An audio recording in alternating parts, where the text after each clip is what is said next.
Et bonjour tout le monde, j'espère que vous allez bien. On se retrouve aujourd'hui dans une nouvelle vidéo, comme vous avez vu dans le titre, une FAQ spéciale grossesse. Vous ai annoncé il n'y a pas très longtemps que bébé miracle s'était niché dans le creux de mon ventre. Si vous n'avez pas vu cette vidéo, je ne vais pas revenir dessus, mais je vous la mets en barre d'informations pour que vous puissiez aller jeter un coup d'œil. Du coup, je vous l'avais annoncé un petit peu plus tôt sur Instagram et j'avais ouvert une boîte à questions si toutefois vous en aviez. Et donc, il y en avait quand même un petit peu. Donc, je me suis dit que j'allais pouvoir y répondre en vidéo. J'ai tout noté ici sur mon petit calepin. J'espère que je ne vais rien oublier, que je vais réussir à répondre à tout le monde. Du coup, on va commencer avec la première question qui m'a été posée. Forcément, elle est un petit peu en rapport avec ma sleeve, puisqu'on m'a demandé si la prise de poids ne me faisait pas peur. Donc, je suis tombée enceinte à 63,5 kilos, je crois. J'ai perdu un peu de poids les premiers temps, pourtant j'ai pas été malade. Alors est-ce que c'était le stress, etc. Je ne sais pas. Mais j'ai perdu quelques kilos, puis j'en ai repris. Donc là, au 1er mars, je suis à 62,7 kilos, je crois. Donc forcément que la prise de poids, c'est quelque chose qui me fait très peur. D'ailleurs, mon mari ne comprend pas. Il me dit, mais on s'en fiche, même que tu prends 10-15 kilos, etc. Mais je pense que les gens qui n'ont pas été gros, entre guillemets, qui n'ont pas été opérés comme moi, ne peuvent peut-être pas me comprendre. Je sais que c'est pour le bien-être du bébé. Mais j'ai quand même cette appréhension, de prendre beaucoup de poids et de ne pas réussir à le perdre par la suite. Je ne sais pas trop comment je vais le gérer. Je verrai bien en fait. Je pense que je vais m'adapter tout simplement. Là pour le moment, j'ai pas pris de poids. J'essaye de me fixer, on va dire, un maximum et de me dire, allez, 7-8 kilos maximum, ça serait bien. Après, je l'entends, on fait pas comme on veut et on fait surtout comme on peut. Donc, je verrai bien à ce moment-là. Ensuite, on m'a demandé pour quand était prévu bébé. Je ne vais pas vous donner la date exacte, mais bébé est prévu pour courant octobre 2024. Donc, j'ai encore le temps. Clairement, on a encore bien le temps de s'habituer, de se projeter parce qu'on l'a découvert. Eh bien, j'avais même pas encore un retard de règles, comme vous l'avez expliqué dans la vidéo de mon annonce de cette grossesse un petit peu surprise, même je dirais très surprise. Donc voilà, bébé est prévu pour octobre. J'espère qu'il viendra pas forcément trop avant. Sachant que en plus le 26 septembre c'est l'anniversaire de Pierre. Donc bon, vous me direz s'il venait à ce moment-là, ça lui fera un beau cadeau. Mais je pense pas que ce soit en réalité génial qu'un enfant naisse à peu près le même jour que son père ou que sa mère. Mais ça reste que mon avis. Ensuite, on m'a demandé si j'avais des idées de prénoms. Donc pour le moment, on ne sait pas si c'est une fille ou un garçon. Moi, j'aurais une préférence pour un garçon, même si je ne sais pas pourquoi je sens que c'est une fille. Et Pierre, lui, préférait une fille. Donc déjà, on n'est pas d'accord là-dessus. Et par contre, pour les prénoms, on est tout à fait d'accord déjà avant de se dire qu'on allait avoir des enfants ou de savoir que là j'étais enceinte, que ce soit pour une fille ou un garçon, ça sera un prénom de tout ce qu'il y a de plus classique. Je n'aime pas les prénoms qui ressemblent à rien. Après, voilà, je critique pas les gens, mais moi je veux un bon prénom, entre guillemets, qui nous ressemble. Je veux pas de prénoms avec des H, des Y, des prénoms trop courts, etc. Bref, de toute façon, on ne le dira pas à l'avance, vous le saurez quand bébé sera né. Même pour notre famille, je pense qu'on gardera la surprise. Mais effectivement, on a plein d'idées de prénoms filles et garçons. Je crois qu'on en a 5-6 de chaque. Avec tous les deux une très grosse préférence pour la fille. Normalement, c'est réglé. Il y a juste pour le garçon, on n'est pas tout à fait d'accord. Parce que moi, j'aime bien un certain prénom. Et en fait, il y a quelqu'un dans la famille de Pierre qui s'appelle comme ça. Mais ça doit être un cousin ou un oncle genre super éloigné qu'il ne voit jamais ou qu'il a jamais vu. Que moi-même, je ne connais même pas. Donc, en plus, il est très vieux. Donc, clairement, moi, ça me choque pas de l'appeler pareil. Mais Pierre, ça le choque. Donc, Pour le garçon, je pense que ça va être un tout petit peu plus compliqué sur se mettre d'accord. Ensuite, on m'a demandé est-ce que j'ai mal au ventre. Écoutez, pour le moment, non. Le soir, ça m'arrive, je sens que je suis ballonnée. Déjà, là, à l'heure où je vous filme cette vidéo, je suis à 8 semaines d'aménorrhée. Et je peux vous dire que le soir, je commence déjà à avoir du ventre. Le matin, ça se voit pas trop. Même si j'ai fait des photos chaque semaine depuis la 4e semaine d'aménorrhée, on voit déjà bien la différence en 4 semaines, mine de rien.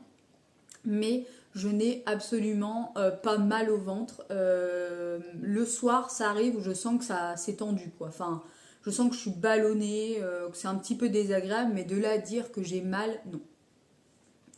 Ensuite, on m'a demandé est-ce que je vais continuer YouTube après la grossesse? Eh bien, écoutez, je ne sais pas. Puisque là, je reprends le travail ce lundi. Donc, quand vous verrez cette vidéo, j'aurai déjà repris. J'ai trouvé un CDI en 35 heures avec des horaires un petit peu atypiques.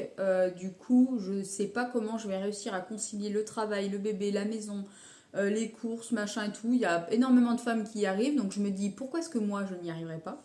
Mais YouTube, je pense que ça sera secondaire, même si je garderai énormément ma page Instagram. YouTube, je ne sais pas. Je sais que quand je serai en congé maternité, je vais essayer de vous faire un max de vidéos. En plus, comme bébé va arriver sur la fin d'année, avec les fêtes de Noël, de Nouvel An, etc., est-ce que je vais vraiment prendre le temps de m'occuper de ça? Je ne peux pas vous le dire. Je n'ai pas envie de vous dire non, alors que ça se trouve, je ferai des vidéos où je vais vous dire oui, et puis en fait, vous en verrez jamais.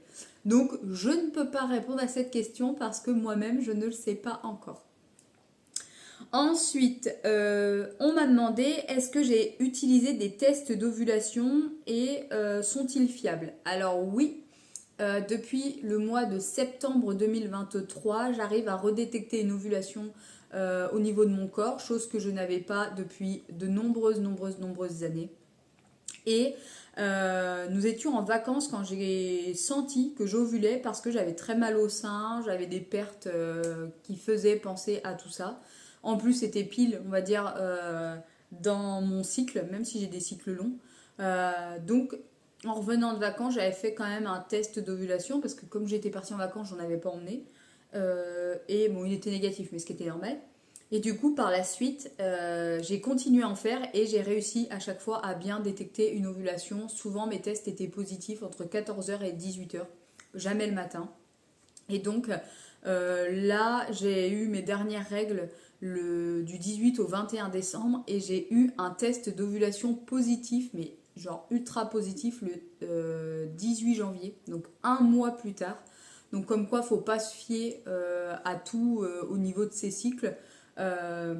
Mais moi, je les ai achetés sur Amazon. Clairement, ça coûte pas énorme. Et au moins, ça permet de bien détecter et de faire les choses, j'ai envie de dire, correctement à ce moment-là. Est-ce que l'on va montrer bébé quand il sera né? La question s'est pas trop posée. Je pense pas ou pas beaucoup, pas tout de suite. En fait, je sais pas. J'ai une part qui me dit bah oui parce que je vous montre toute ma vie entre guillemets, enfin pas toute ma vie mais une bonne partie.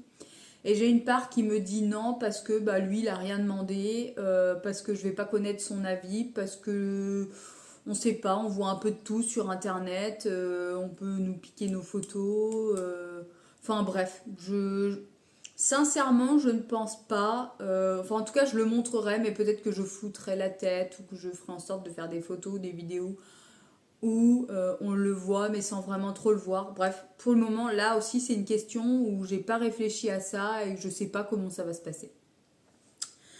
Combien est-ce qu'on veut d'enfants? Eh bien, déjà vu la galère que ça a été pour en avoir un, on s'était toujours dit qu'on en voudrait un. Et puis comme là, bah, un bébé est arrivé naturellement, on se dit que bah, peut-être que deux, ça serait bien. En fait, moi, j'ai grandi avec pas mal de demi-frères et sœurs. Et donc, du coup, souvent, je dis à Pierre, ouais, mais en fait, ben, je me serais pas vue grandir toute seule. Et puis, bah, je pense que rien que pour l'enfant, c'est quand même bien d'avoir un petit frère ou une petite sœur. Pour le moment, on n'est pas fixé sur le sujet. C'est pas un oui, c'est pas un non, on sait pas. Voilà. Est-ce que on va faire une gender reveal? Alors, pas du tout. Non pas que j'aime pas ce genre de fête ou de choses comme ça, mais c'est pas quelque chose qui m'intéresse. Je pense pas qu'on fasse une fête pour annoncer le sexe du bébé. À mon avis, on l'annoncera en privé à nos parents, grands-parents. Pardon, ça me pique le nez. Et ensuite, on fera peut-être une photo ou une bricole comme ça qu'on postera sur les réseaux pour annoncer que c'est une fille ou un garçon. Est-ce que je vais augmenter mes quantités de nourriture? Eh bien, écoutez, je ne sais pas. Je m'écoute, ça c'est super important. J'écoute dès que j'ai faim, dès que je sens que j'ai faim, je mange. Alors forcément, c'est toujours en mini quantité. En ce moment, mes repas sont un peu compliqués, surtout le repas du soir où quasiment je n'arrive à rien avaler.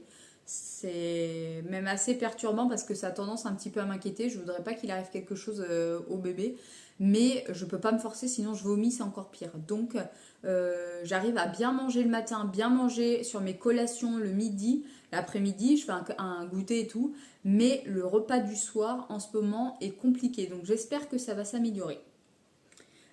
Comment est-ce que je l'ai annoncé à mon mari? Eh bien, tout simplement, j'ai en fait pour faire un récap très rapide, le lundi matin, j'ai fait un test de grossesse parce que j'ai rêvé que j'étais enceinte dans la nuit. Je me suis dit pourquoi pas. Quand j'ai vu que ce test était très légèrement positif, j'ai contacté ma sage-femme qui m'a envoyé une ordonnance pour aller faire tout de suite une prise de sang. L'après-midi, j'avais accompagné mes grands-parents pour un rendez-vous médical et j'ai reçu dans cet après-midi-là, enfin pas l'ordonnance, mais le résultat du test sanguin. J'avais un tout petit taux qui était à 23,4 UI, mais il était bien positif. Forcément, j'étais à 4 jours avant mes règles, donc c'est normal d'avoir un petit taux. Donc, je suis allée direct chez Action. J'ai acheté un test précoce parce que je me suis dit, Pierre, il va me dire que je suis complètement folle avec le test et que c'est pas vrai. Donc du coup j'ai fait ça, j'ai acheté une petite boîte cœur parce que c'était bien avant la Saint-Valentin, donc il y avait des choses qui étaient sorties. Donc j'ai acheté une petite boîte cœur rouge, j'ai mis un foulard dedans pour faire gonfler un petit peu, j'ai acheté des petites chaussettes de bébé qui étaient toutes kiki et j'ai mis le test.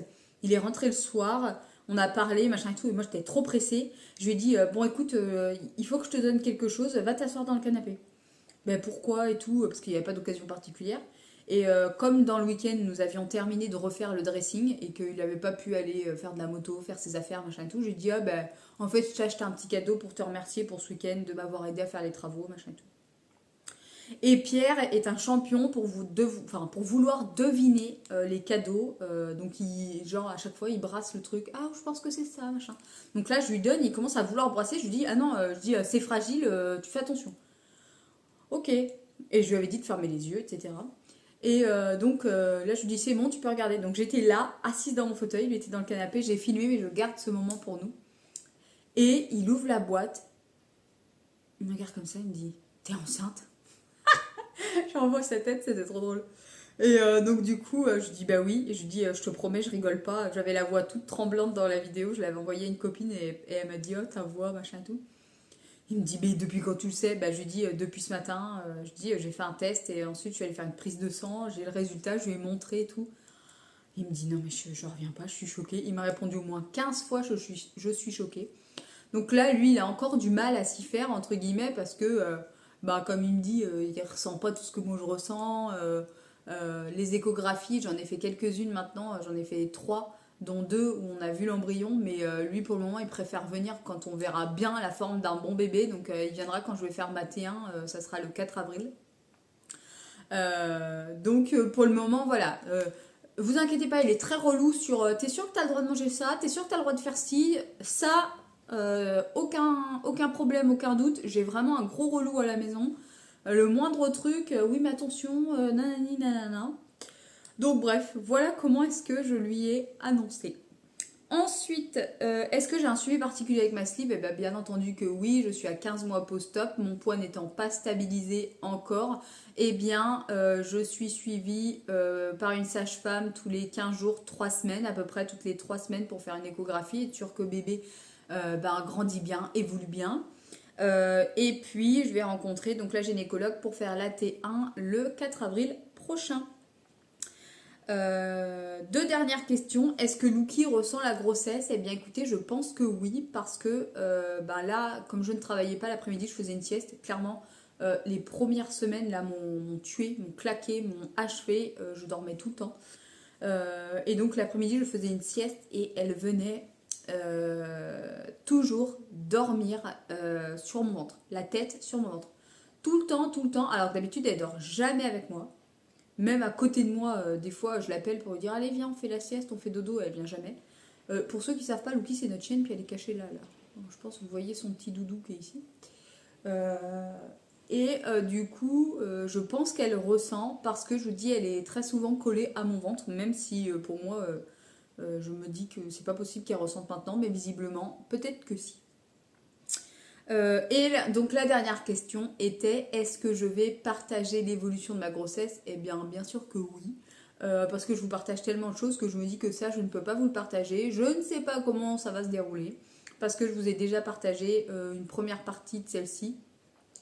Maintenant, je pense pas que je vais vous sortir des vidéos tous les 4 matins non plus, sauf si ça vous intéresse, mais sincèrement, je pense que ça va être redondant et assez relou. Donc, je pense que je vous partagerai quelques avancées, peut-être cet été quand on fera la chambre, des choses comme ça, mais je pense pas vous en parler non plus tous les jours ou toutes les semaines.